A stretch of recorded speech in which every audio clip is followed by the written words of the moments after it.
Welcome to a noob's guide to SETTRA the Imperishable. This is SETTRA, the Great King, the Imperishable, here we go. the Hemrihara, all the titles. Great King of Nehihara, all of them. King. These titles go on for a while, so I'm just gonna move on. SETTRA is the bone pimp daddy with the spinning rims, who rolls up on 40s and rolls over anyone he comes across to I think SETTRA's main thing is just really strong chariot units. I guess you would categorize them as cavalry, which would kind of mean that you'd be susceptible to like anti-cavalry units, I'm guessing. But maybe if you drown them in enough cavalry, it kind of just negates that. Tokyo drift his way to victory. As the real star of the Tomb King's DLC for Total War Warhammer 2, he'll have you grinding up dead mummies to make a mountain of white mummy powder so big it would make even Scarface blush. Tomb Kings are the reanimated husks of dried out rich guys who send their subjects to fight never-ending wars, all to reclaim the glories of Lost Empire. So, you know, it's nice Warhammer finally included a real world faction. The Tomb King's culturally appropriated mummies, the pyramid, the Nemesis headdress, and that stick-on chin beard thing that makes you look like you have a dildo on your face. Once oh my god. I mean, doesn't wait, was it LUTHOR HARKON? No, it wasn't. Count Noctilus? I know that there was some guy who had like a banana on their head, and I watched him in a Grim Cleaper video. It was probably Noctilus. A flourishing civilization that spent a few thousand years T-posing on Egyptian culture. For the Tomb Kings, it was all sunny skies, green fields, and used sarcophagus salesmen, until one of their priest kings freebased a mountain of warpstone to kill everything that evolved past single-celled. I still need to do a video on Nagash, don't worry. I do have that queued up at some point in the future.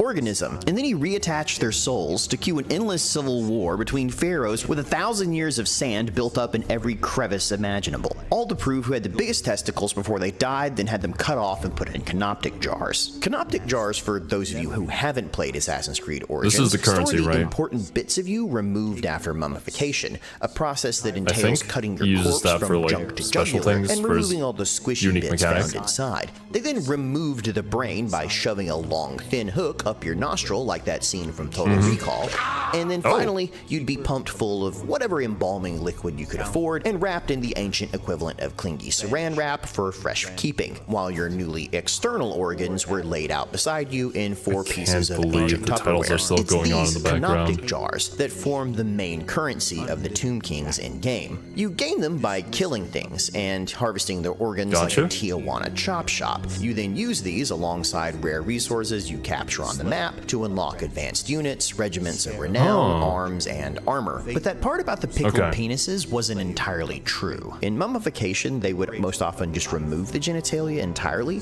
and then replace it with an exaggerated golden version that stood up at a 90-degree angle, because nobody wants to go to the afterlife with a tiny, flaccid, shriveled mummy junk. But the man...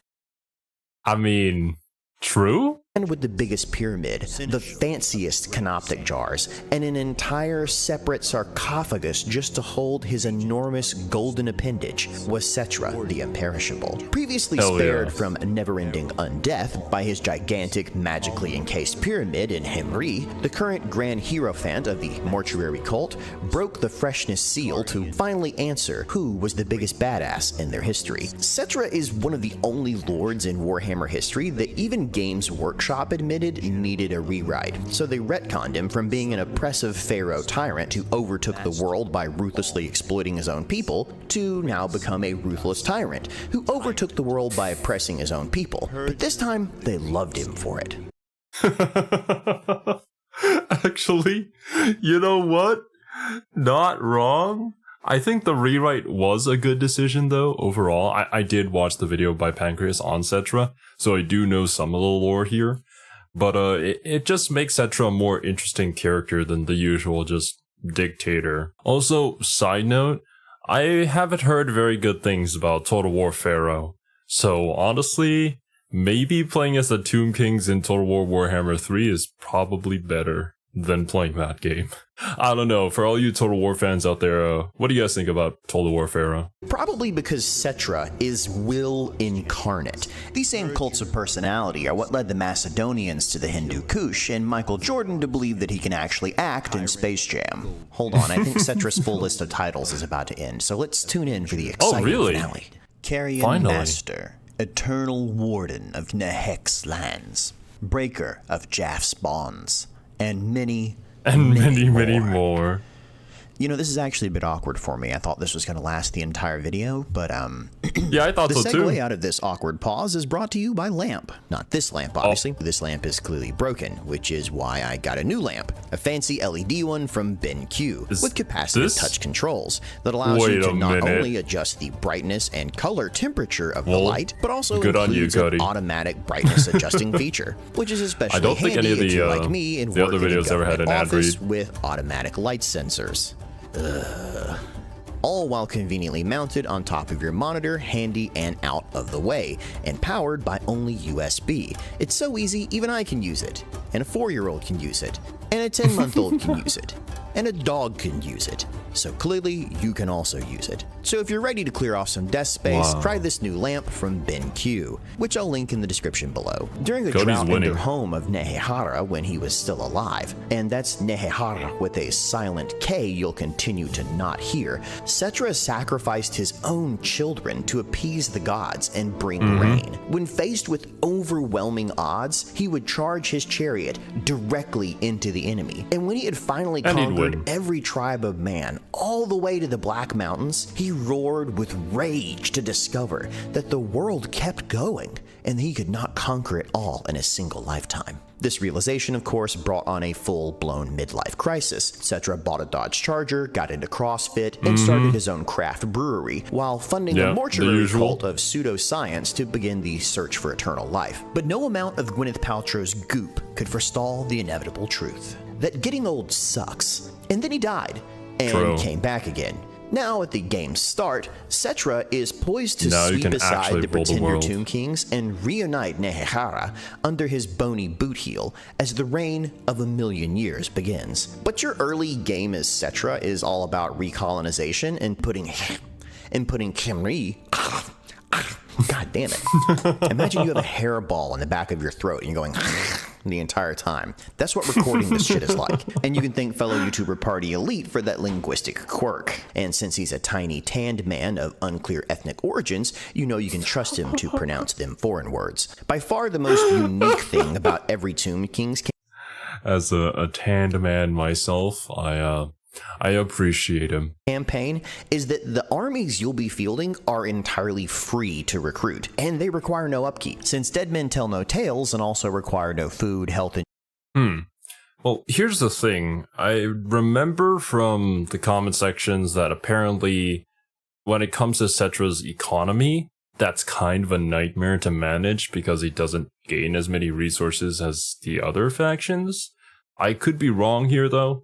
But I think that was the gist of it. Insurance or hooker allowance. The great Tomb Kings all had their best soldiers buried alive with them. So as you reclaim Khemri, you'll basically be liberating these guys from their eternal prisons. And it's only by expanding your empire and re-excavating these lost complexes that you unlock the most elite units to recruit, which is a story I just made up, as it sounds a lot better than Creative Assembly wanted to cap recruitment and couldn't be asked to give a lore reason why you're not instantly allowed to recruit a Doomstack whenever you want. In the meanwhile, you'll have to make do with your endless army of Darkness extras. These units are so cheap that they couldn't even be bothered to wrap themselves in toilet paper like proper mummies, and the only thing they're good for is giving enemy armies a convenient place to wipe their keisters. But the entirety of SETTRA's playstyle depends on these nobodies taking 90% casualty, as it gives him the time he needs to circle around and ram their backdoors, and turn their formations from saluting the sun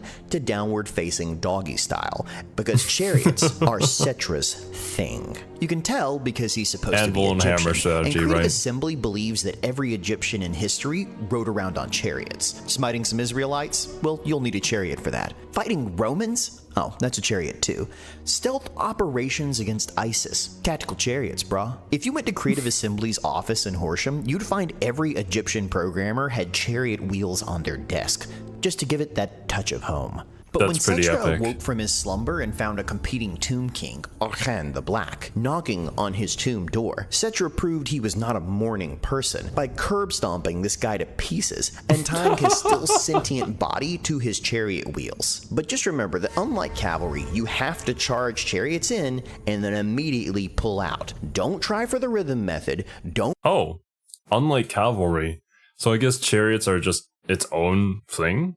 Maybe they're in the same class, but would this mean that bonuses to them would be applied differently than like units who have anti-cavalry? Wait around for the withdrawal, or you'll find that your guys have busted themselves all over the enemy. And the only chariot that can really raw dog them is the Bone Daddy himself, as SETTRA injects nitrous oxide directly into his fuel tank and unlocks his own unique race car mount that can only truly be revealed in a Top Gear montage. You need... Oh, well, there you go. It's called the Chariot of the Gods. These montages are always great, It man. has no brakes. The suspension is literally wooden. The steering is rubbish, and the driver doesn't even have eyes. But none of this matters, True. because SETTRA does not swerve. That's a great twist on the SETTRA line. Chariots really He's got a only need for work though speed. if the enemy is already distracted, so SETTRA starts with two other units for the enemy to swarm onto. The first is a Khemrian War Sphinx, your friendly neighborhood danger kitty, who you'll use as a crutch all the way to turn Very 50 cool. as he carries your sorry backside on very his cool. spacious granite shoulders. And if you hate yourself as a person, you can always put SETTRA on a War Sphinx. Sure, your undead lord Why will never would be able to you? die, but at what cost? Accompanying this beast of a war sphinx are a unit of tomb guards, the personal posse of the pharaohs. Think of them as a skeletal 300, but with less man-on-man action. Because as SETTRA unlocks his personal abilities, you'll find these guys are more than an Egyptian-flavored meat wall. But even with these at your back, SETTRA's victory will only be complete when you gather together 5 cursed books of the vile sorcerer Nagash, otherwise known as the sorcerer who killed everyone in Nehekhara and then raised them all back from the dead. You know, a total dick move. Once you Yeah. gather his tainted library, which seems to entirely consist of cephalopods and Japanese schoolgirls, you'll bring them to the Black Pyramid of Nagash, where you'll recreate the spell that awoke all the Tomb Kings to Isn't this an endgame event? undeath, except this time it'll be to put enough flesh on their bones they can be dummy thick enough to burst their bandages. Though I should point out that at Very this point good. in Warhammer lore, Nagash actually comes back from the dead and raffle stomps SETTRA's entire army, putting he of the sweet ride down on his knees before asking, out of admiration admittedly, if SETTRA would be willing to serve as Nagash's No. lieutenant. And if there's one thing Nuh-uh. we've learned in this video, it's that SETTRA does not serve, which meant that Frieza Nagash instantly lifted SETTRA into the air and Krillined him to death. Now a disembodied head, SETTRA had time to reconsider his position on servitude, and was eventually offered a new juiced-up shot. body to seek revenge by the gods of chaos. So when the end of the Warhammer world comes, SETTRA sets out to put 6 feet of Nehekharan hardwood through Nagash's eye socket and pimp slap him back into his black pyramid, batting aside an actual mountain-sized god of thunder just to get the chance to stand beside Nagash and lift his Khopesh to deliver the final blow. And it's at this point, sword raised, that the Chaos Gods spoke again and ordered SETTRA to serve them and do the deed, which was Nope. exactly the wrong thing to say, as SETTRA does not serve. SETTRA rules. I am still so mad that they got rid of him at the end of the Warhammer Fantasy. But I guess that's one way to go out. It's probably the best way you could go out rather than getting stabbed in the back by somebody who was supposed to be helping you and ended up dooming everybody else. I don't know. Dude was supreme. As he put a pause on killing Nagash to deal with a load of chaos gods who would dare tell him what to do. SETTRA is last seen Leroy Jenkinsing into a Chaos army, soloing them, and as the world winks out of existence, the final image of the Imperishable One is as he scales a Chaos giant and embeds his halberd in its skull. So dust off badass. your Dodge Chargers and spend way too much time talking about family, because the original guy who's fast and furious has come to town. Family. And now it's time for SKARBRAND. What I've heard of this guy is that he's very, very good at melee. Welcome to a noob's guide to SKARBRAND. This is SKARBRAND, the exiled one, the wrathful reaper, he that never skips leg day. Foremost of Khorne's servants, and legs. quite possibly the angriest SOB in Warhammer. In this video, we'll go over SKARBRAND's lore, how that's been translated to gameplay, and cover his intended playstyle in Total War Warhammer 3. The leader of the Exiles of Khorne faction in game, as his cognomen implies, SKARBRAND is no longer in the Blood God's good graces. But once upon a time, this bloodthirster was the greatest of all Khorne's demons, his crown prince of slaughter. It was SKARBRAND who led a host of murder against a combined army of the Chaos Gods, and won. It was SKARBRAND who broke into Slaaneish's pleasure palace and pooped all over his party.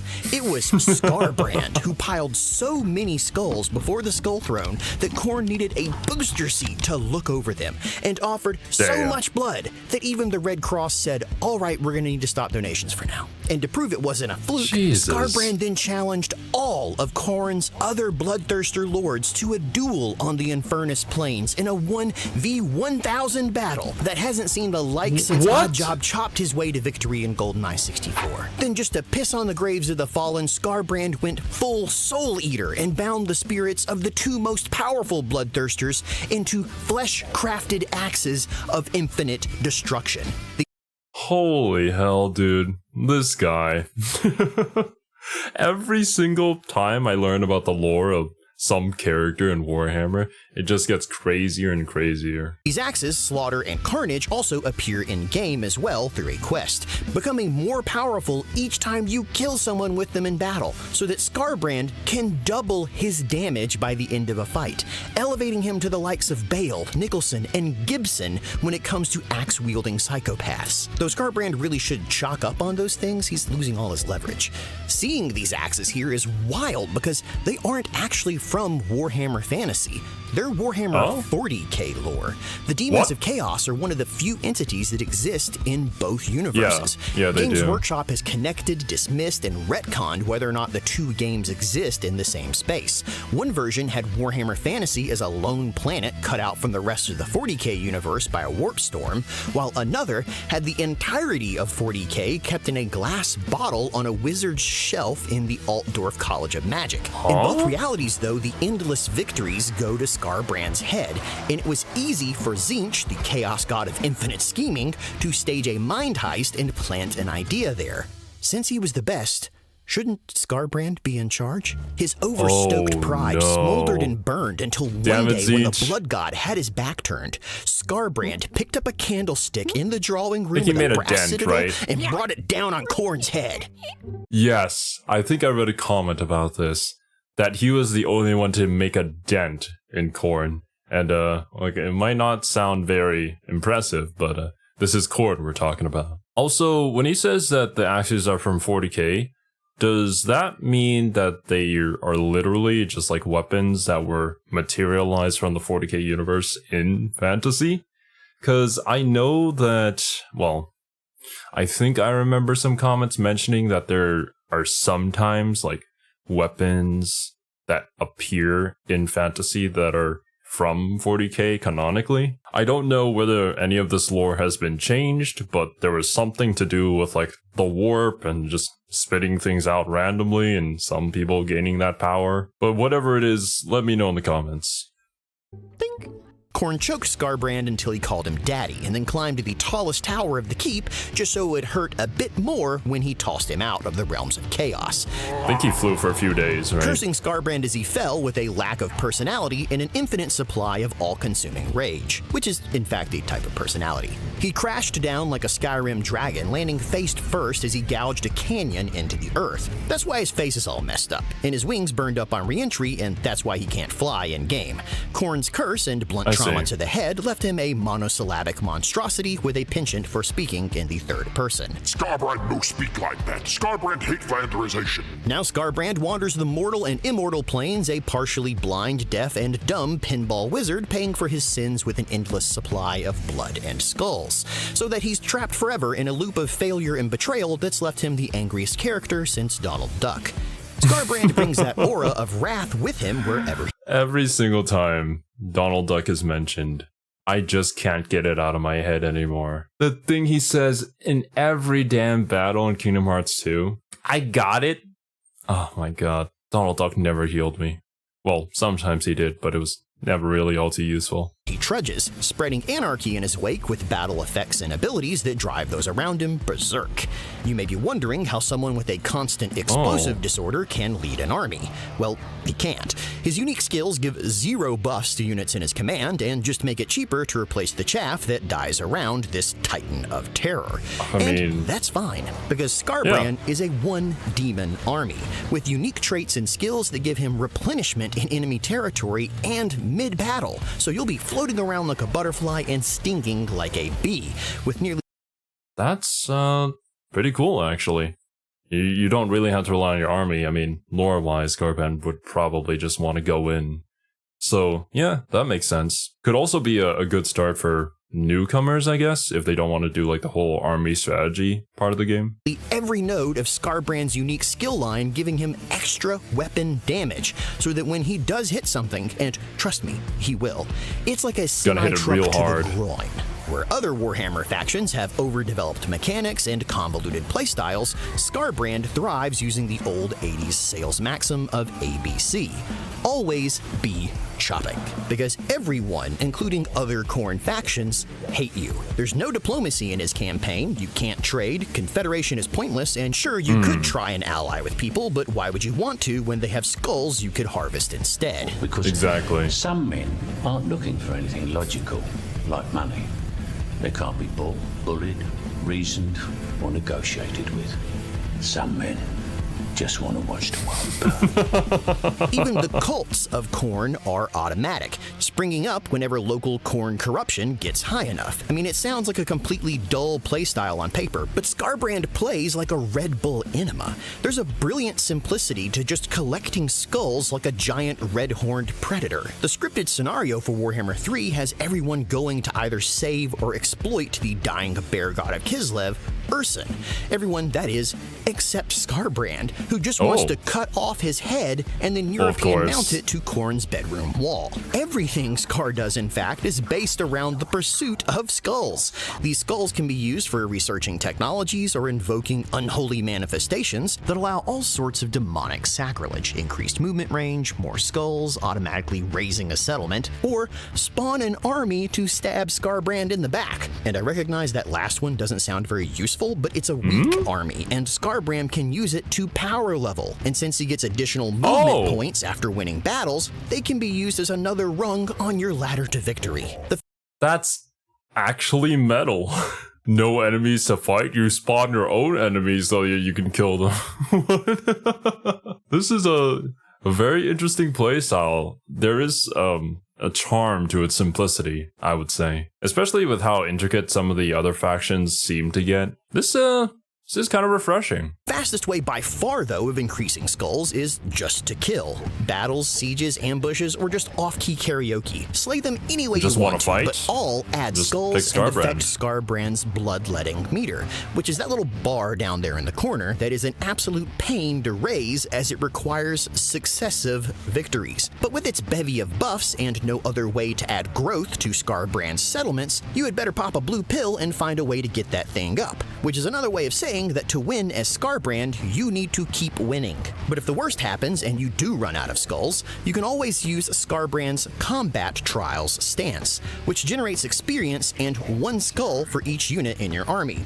But they will also take attrition damage, because, you know, they're killing they're each just other. fighting each This other. is Combat Trials. This isn't a LARP session. You can even try to help SKARBRAND get back in his boss's good graces by clicking on the Krampus button at the top of the screen and piling cranial currency at the feet of the patron god of phlebotomists. Khorne will bless you with extra loot from battles, the ability to summon bloodthirsters, 2 more units in your blood host, and even more movement range after you raise a settlement.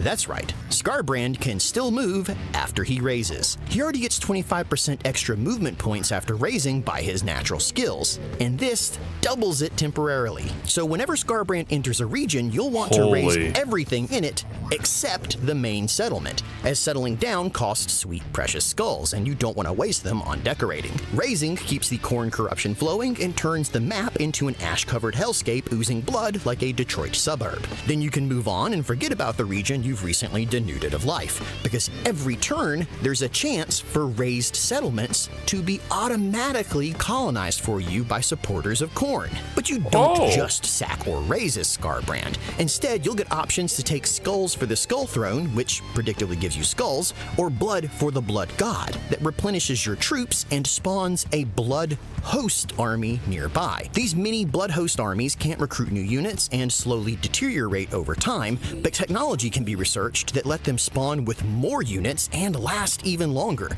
And SKARBRAND has a skill to attract even more with his carnal musk. Just don't get carried away with them, as each army does cost upkeep, and even SKARBRAND isn't immune to bankruptcy. Well, there it is. There's that caveat. But it does encourage a play style where you must constantly be going into battle over and over and over just to keep up with your, I guess, economy. And you also have to keep on winning. But I think if you lose like 1 battle, the blood meter or whatever on the bottom left just resets. I would assume so. So there's that downside to it. If you're just not good at the battle sections, then maybe it's not too good. But from what you guys have been saying to me, and from what I've seen from this video, I would say that SKARBRAND is just a one-man army in a similar fashion as to somebody like Gorok. Although in this instance, SKARBRAND's the one who can do all the damage and not having to rely on Lord Croak. So he is impervious to damn near everything else. Because in all of Warhammer's fake history, no one has served Khorne as completely as SKARBRAND. He's added a whole mountain range of skulls to the Blood God's realm. He shakes the foundations of eternity with his wrath and leaves a trail of slaughter across multiple planes of existence. Yet still, Khorne refuses to forgive his favorite champion, all because he lost a game of Billy Goat's Gruff to an old man. So become rage embodied and bellow your endless fury as you cut your way across the mortal realm. Because every game needs its fantasy devil character, and Diablo 4 won't be out for at least another year. So embrace the carnage and let's slip. Oh no, Cody. Are you a Diablo fan? I am so sorry for you, man. I mean, if you're not, you're just mentioning it, then rest in peace to all the Diablo fans in chat. I mean, well, in chat, this isn't a live stream. But yeah, Diablo 4 is in a place. Some people enjoy it. I think the majority don't. Thankfully, I'm not a Diablo fan, so I kind of missed that one out. And we don't even talk about Diablo Immortal.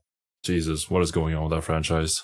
What remains of your sanity, because this has been a noob's guide to SKARBRAND. Thank you to the Creative Assembly for early access to Total War Warhammer 3 so I could make this video, and if you got a laugh out of it, consider subscribing for future releases or join the Patreon to vote on which guide comes next.